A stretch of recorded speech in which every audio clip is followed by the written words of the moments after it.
nga zikunukiriza okuwera essaawa 3 ez'amakya leero. Abalamazi okuva e Nebbi basuze ku kigo ky'Ennamaliga ebbombo mu disitulikiti ey'e Luweero basimbudde okweyongerayo n'olugendo lwabwe olubatuusa Namugongo okulamaga.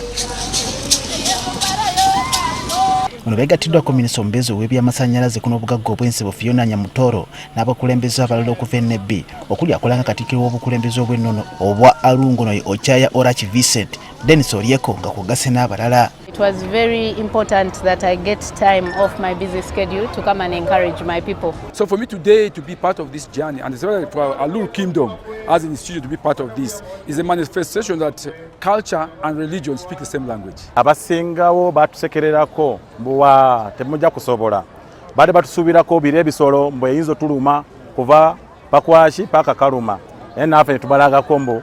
Minisita Nyamutooro yebagazza omusalaba guno n'atambula nagwo olugendo lwa kilomita 20 okutuuka e Matugga. It is challenging, but I mean you get energized by the rest who have gone through the same for days. If they can have the faith.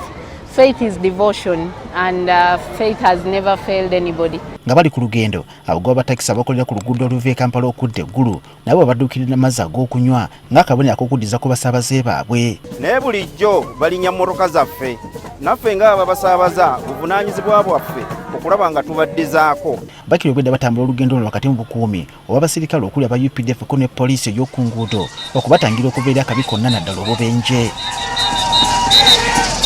Ng'ebulira dakiika nga 15 okuwera essaawa 7 ez'amalya g'ebyemisana abalamazi bano bayingidde Matugga wakati mu kuyimbako n'okusagambiza okw'amaanyi ne bakyama ku kigo ky'omutuukirivu Francis e Matugga we bagenda okusula olwaleero. Odduka emisinde olaba nga oli kumpi okumalako amaanyi gakola ki gweyongera.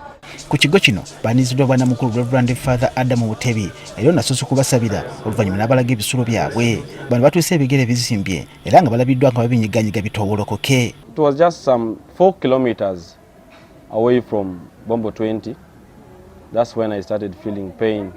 Batuletedde amazzi agookya obudde ge tukozesa okunyiga abazimbye ebigere tusobole okuddamu amaanyi. Mu kaseera kano basigaza kilomita 20 zokka okutuuka e Namugongo era nga bagamba nti kati amaanyi gabyeyongedde kubanga ensolo bagikutte ku bwoya. Essaza ly'e Nebbi lye ligenda okukulemberamu emikolo egy'okulamaga e Namugongo ku kibuga ky'Abakatolika era nga tubaleme kuwera nti Namugongo ku luno wakuuma byansoso kubanga byetegese ekimala. Twetegese tugenda kuyimba mu Luganda, tugenda kuyimba mu Lunyankole, tugenda kuyimba mu Lusogga, tugenda kuyimba mu Lukyoli, neffe tuli baluulu naye nga kasaavu kanyama. Olunaku olw'enkya abalamazi bano basuubira okusula e Naggulu olunaku lwokusatu bayingire Namugongo mu maanyi agatagambika.